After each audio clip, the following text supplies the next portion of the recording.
صلی اللہ رسول کریم۔ عالم اسلام کا اس وقت سب سے اہم مسئلہ جس سے ساری دنیا کو پتہ چل جائے کہ اب جہاد ہو چکا، جہاد سے اصل میں دنیا کو ساری کو پتہ چل گیا کہ مسلمان بھی ایک پاور ہیں۔ اب نبی صلی اللہ علیہ وسلم کے اس حکم سے پورے عالم اسلام میں ایک اتحاد پیدا ہوگا۔ وہ حدیث میں آپ کو سناتا ہوں جو نبی صلی اللہ علیہ وسلم نے بیان کی تھی 1400 سال پہلے۔ نبی صلی اللہ علیہ وسلم کے حکم بیت سے اسلامی انکار۔ میرے بھائی دین کو ہم نے سمجھا ہی نہیں، تفرقوں کے ہم ماسٹر ہیں، کلمہ پڑھ لیا مگر کلمہ پڑھ لیا نہیں بھائی، میں نے نہیں بھائی پڑھا ہی نہیں۔ کلمے کا مطلب ہے لبیک، یس سر، قرآن سنت کا دعویٰ کہ میں بھی ایک قرآن سنت ہی بیان کر رہا ہوں جس میں بریلوی دیوبندی اہل حدیث کسی کا اختلاف نہیں۔ القرآن سورہ مومنون آیت نمبر 52، یقیناً تمہاری جماعت ایک ہی جماعت ہے، یعنی دوسری جماعت کی گنجائش نہیں، بس تم مجھ سے ڈرو، مگر انہوں نے خود اپنے دین کو ٹکڑے ٹکڑے کر کے الگ الگ کر لیا۔ اب جس گروہ کے پاس جو کچھ ہے اسی پر وہ اترا رہا ہے، یعنی اللہ کی طرف سے حق پر ایک ہی جماعت ہوگی اور وہ ہر دور میں ہوگی، یعنی طائفہ منصورہ۔ طائفہ منصورہ کے بارے میں آتا ہے کہ 73 فرقے ہوں گے میری امت میں، مگر ایک ہی جماعت جنتی ہوگی۔ اس لیے وہ کون سی جماعت ہے جس کی اطاعت نہ کی تو بقول نبی صلی اللہ علیہ وسلم کے جب مرے گا تو جہالت کی موت پر مرے گا۔ حدیث کے مطابق جماعت اور اس کے امیر سے وابستہ ہو جائے، جس نے بیعت نہیں کی وہ جہالت کی موت مرا۔ نبی صلی اللہ علیہ وسلم نے حکم کے طور پر فرمایا میں تمہیں 5 باتوں کا حکم دیتا ہوں جس کا مجھے اللہ نے حکم دیا۔ نمبر 1 جماعت کے ساتھ ہونے کا، حکم سننے کا، اطاعت کرنے کا، ہجرت کرنے کا، جہاد فی سبیل اللہ کا۔ پر جو بھی جماعت سے بالش بھر بھی باہر نکلا اس نے اسلام کا قلادہ گلے سے اتار دیا، اور جب تک واپس نہ آ جائے۔ صحابی نے پوچھا اے اللہ کے رسول وہ روزہ رکھتا ہو، نماز پڑھتا ہو؟ آپ صلی اللہ علیہ وسلم نے فرمایا بے شک وہ روزہ رکھتا ہو، نماز پڑھتا ہو اور سمجھتا ہو کہ وہ مسلم ہے، پھر بھی اس کی جہالت کی موت ہے۔ جس نے امیر کی اطاعت کی اس نے میری اطاعت کی، جس نے امیر کی نافرمانی کی اس نے میری نافرمانی کی۔ اور امام تو ڈھال ہوتا ہے، اس کی قیادت میں رہ کے قتال ہوتا ہے، اس کے ساتھ دفاع کیا جاتا ہے۔ بخاری مسلم کی حدیث ہے۔ آخر زمانے کے بارے میں حضرت حذیفہ فرماتے ہیں کہ میں نے نبی کریم صلی اللہ علیہ وسلم سے پوچھا کہ جماعت اور اس کے امیر کو نہ پاؤں تو کیا کروں؟ نبی صلی اللہ علیہ وسلم نے فرمایا اس دور میں جماعت اور امام نہ ہو تو تمام فرقوں سے الگ ہو جانا، چاہے تمہیں درخت کی جڑیں بھی کیوں نہ چبانی پڑے اور یہاں تک کہ تجھے موت آ جائے۔ بخاری کتاب الفطر، یعنی مکمل بائیکاٹ، تمام جماعتوں سے مکمل بائیکاٹ کرتا ہے۔ یہ عالمگیر اصول نبی کریم صلی اللہ علیہ وسلم نے 1400 سال پہلے بتا دیا کہ اگر طاغوت بہت طاقتور ہے تو اصحاب کہف کی طرح جنگلوں اور پہاڑوں پر نکل جاؤ۔ اسی پر عمل کرتے ہوئے تمام دنیا سے مومن نکلے اور ہجرتیں کرتے ہوئے دنیا کی واحد پناہ گاہ افغانستان میں جمع ہوئے۔ اس طرح ایک قوت تیار ہوئی۔ اسی طرح انبیاء نے بھی ہجرتیں کی، اور اتنی اہم سنت پر ہم تمام جماعتوں کا کوئی توجہ نہیں، کیونکہ ہجرت اور قتال بہت مشکل کام ہے۔ بھائی سارا قصور ہمارا ہے، ہم نے کلمہ تو پڑھا مگر قرآن سنت پر لبیک نہیں کہی، اور اس کی سب سے بڑی وجہ ہم اپنی چھوٹی چھوٹی جماعتوں میں زیادہ انٹرسٹڈ ہیں۔ جس طرح 2 لفظوں کا کلمہ پڑھ کر کفر سے اسلام میں داخل ہیں، اسی طرح دنیا کی تمام جماعتوں میں سے ایک جماعت کو چن کر اس سے ذہنی وابستگی قائم کر لی جائے تو جہالت کی موت سے بچا جا سکتا ہے۔ اب آپ ہی بتائیں کہ دنیا میں وہ کون سی جماعت ہے جس کو قرآن تائید دیتا ہے؟ القرآن سورہ فتح آیت 29، کفار پر سخت ہیں اور آپس میں نرم، کفار پر غیظ ہے۔ القرآن سورہ مائدہ آیت نمبر 54، تو اللہ عنقریب ایسے لوگ لائے گا کہ وہ ان سے محبت کرے گا اور وہ اس سے محبت کریں گے، مومنوں پر نرم اور کافروں پر سخت ہوں گے۔ اب بتائیں دنیا کا کافر کس جماعت سے دہشت زدہ ہے؟ وہ کون سی جماعت ہے جو پوری دنیا میں اسلام کی سربلندی کے لیے جہاد اور قتال اور ہجرتیں کر رہی ہیں، جہاں جاتے ہیں شریعت نافذ کرتے ہیں؟ صومالیہ، افغانستان، عراق، لیبیا اور مصر میں نفاذ شریعت کی طرف بڑھ رہے ہیں۔ میرے بھائی یہ جماعت اپنی دنیاوی بادشاہتیں چھوڑ کر صرف اللہ کی رضا کے لیے نکلی اور شہادتوں کو گلے لگایا۔ یہ بھی حدیث سے ثابت ہے کہ ان کا ایک گروہ شہادتیں لے گا، تو کیا اللہ میں چھوڑ دے گا؟ جبکہ قرآن کہتا ہے کہ انتم الاعلیٰ، تم ہی اعلیٰ ہو اور میں تمہارے ساتھ ہوں۔ میرے بھائی آپ خود فیصلہ کریں کہ وہ کون سی جماعت ہے۔ اسلام ہر وقت لڑتا نہیں رہتا، تاریخ گواہ ہے کہ ہماری لڑائیاں 5-10 سال ہوتی ہیں، پھر جو لوگ جو درجہ اسلام میں داخل ہوتے ہیں 500-700 سال امن رہتا ہے۔ اب جہاد سے پوری دنیا کو پتہ چل گیا ہے کہ مسلمان بھی ایک قوت ہیں۔ اب یہ آپ کی بیعت دنیا کے مسلمانوں کو جمع کرے گی، جو ماشاءاللہ ہو رہے ہیں، جو ہم اپنی آنکھوں سے میڈیا پر سن اور دیکھ رہے ہیں، مگر ایسا نہ ہو کہ ہماری موت جہالت کی ہو اور ہم رہ جائیں بیعت کرنے سے۔ میرے بھائی ابو بکر رضی اللہ تعالیٰ عنہ کے اس واقعے پر ضرور غور کریں کہ نبی صلی اللہ علیہ وسلم کا وصال ہوتا ہے، سب جلیل القدر صحابہ موجود ہیں، قتال ہوتا ہے تو کلمہ گو مسلمانوں کے خلاف، صرف اس بات پر کہ زکوٰۃ جماعت کو پہنچانی ہوگی۔ عمر رضی اللہ تعالیٰ عنہ اعتراض کرتے ہیں کہ آپ کلمہ گو مسلمانوں کے خلاف کیسے قتال کر سکتے ہیں؟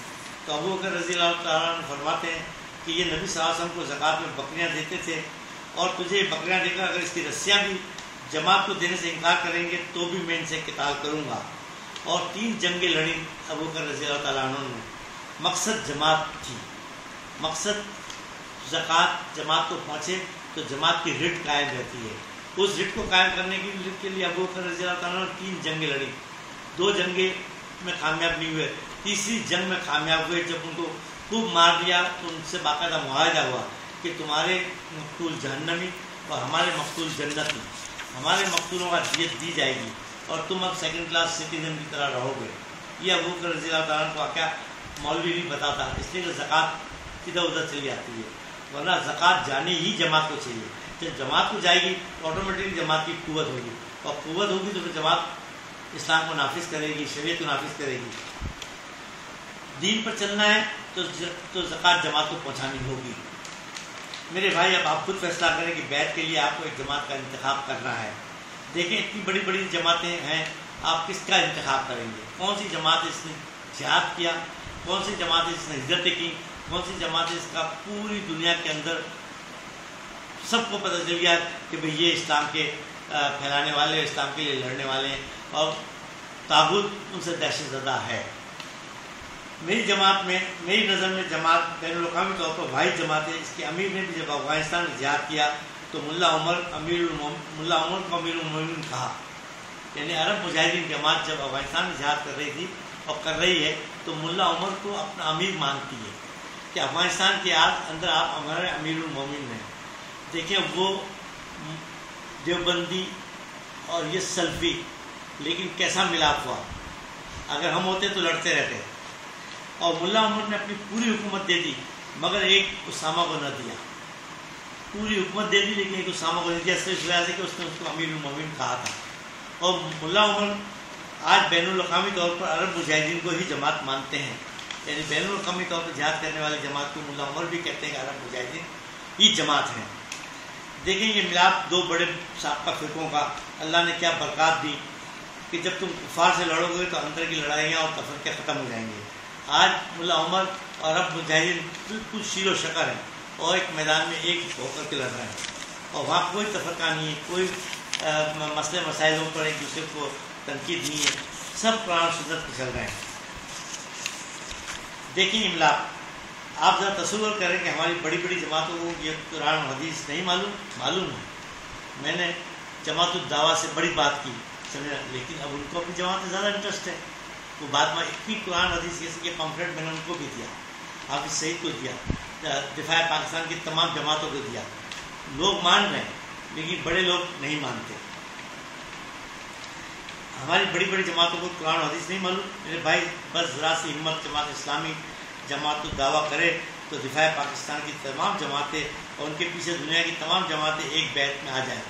بیعت ہی کہتے ہیں نا، آٹومیٹکلی سب ایک ہو جاتے ہیں، تو ان پر اللہ کا ہاتھ بھی ہو جاتا ہے۔ ایک حدیث بڑی واضح ہے نبی صلی اللہ علیہ وسلم کی کہ جماعت پر اللہ کا ہاتھ ہے۔ ان تمام جماعتوں کی عمارت اور تمام کام قرآن و سنت کی نظر میں لیگل ہو جاتے ہیں۔ اگر اس کو بیعت کر لیتے ہیں تو ان کی جماعتیں بھی لیگل ہو جاتی ہیں۔ اس لیے امیر اجازت دیتا ہے ہر علاقے کے اندر اپنا اپنا امیر مقرر کیا جائے، ہر ملک میں ایک امیر مقرر کیا جائے، وہ امیر سب کو مقرر کرے گا۔ لوگوں کی زکوٰۃ بھی جائز ہو جاتی ہے اور امیر کے کہنے پر تمام دنیا کی زکوٰۃ سے بیت المال بنتا ہے۔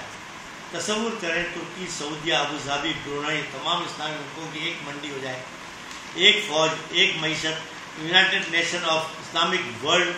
میرے بھائی یہ برکات تو اللہ دینا چاہ رہا ہے مگر یہ جماعتوں کے امیر اور زرخرید حکمراں نہیں ہونے دیں گے۔ اس لیے آپ کو ہی اپنی بیعت عرب مجاہدین سے کر کے جہالت کی موت سے بچنا اور اتنے بڑے دینی کام کی شروعات کرنی ہوگی، اور آزما لیں ان جماعتوں کو اور دیکھیں یہ علماء کیسی کیسی تعویلیں کرتے ہیں، جبکہ بالکل سادہ سا قرآن اور حدیث کا ذکر ہے۔ میں نے جو حدیث اور قرآن پیش کیے ہیں یہ سب وہ جماعتیں استعمال کرتی ہیں اپنی جماعت اپنی عمارت کھڑی کرنے کے لیے اور لوگوں کو تابع دار بنانے کے لیے، یہی حدیثیں وہ استعمال کرتی ہیں۔ لیکن جب یہ حدیث میں نے یہ اس لیے پیش کی کہ اس عرب مجاہدین کی جماعت جو دنیا میں واحد جماعت ہے، نبی صلی اللہ علیہ وسلم کی احادیث کے مطابق تمام احادیث ان پہ فٹ ہوتی ہیں، عرب مجاہدین سے ہم کو بیعت کرنی چاہیے۔ اگر ہم عرب مجاہدین سے بیعت کر لیتے ہیں تو ساری دنیا سمٹ جاتی ہے۔ اس وقت لیبیا کے تمام لوگوں نے بیعت کی ہوئی ہے، اس وقت مصر کے آدھے لوگوں نے بیعت کی ہوئی ہے، آٹومیٹیکلی اللہ تعالیٰ اسلام کو عروج دے رہا ہے۔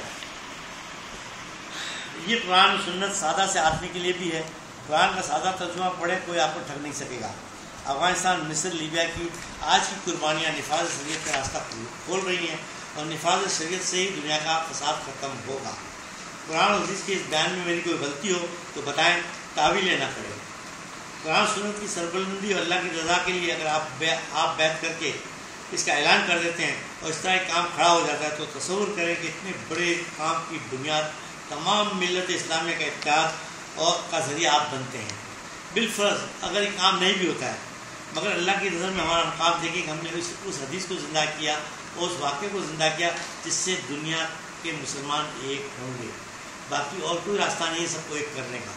ایک کرنے کا ایک ہی راستہ ہے کہ ہم اپنی بیعت شروع کریں۔ جو آدمی بھی یہ بات سنے جس نے قرآن سنت سنی ہے اس کو بیعت کرنی چاہیے تاکہ اس کی موت جہالت کی موت نہ ہو۔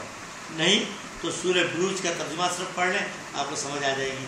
سورہ بروج کے اندر لوگ کیسی قربانی دی، صرف اس بات کے اوپر نا، اللہ اور تابوت، سمجھنا، اس کے اوپر انہوں نے قربانی دی۔ آج ہم صرف بھی قربانی دے سکتے کہ اگر ایک لفظ بیعت سے ہم اسٹارٹ کریں، ہم آج بیعت ہیں تاکہ ہماری موت جہالت کی موت نہ ہو۔ میں نے 8 دن پہلے ایک بہت بڑے عالم کو یہ بات بتائی، وہ نہیں مانی بات اس نے میری۔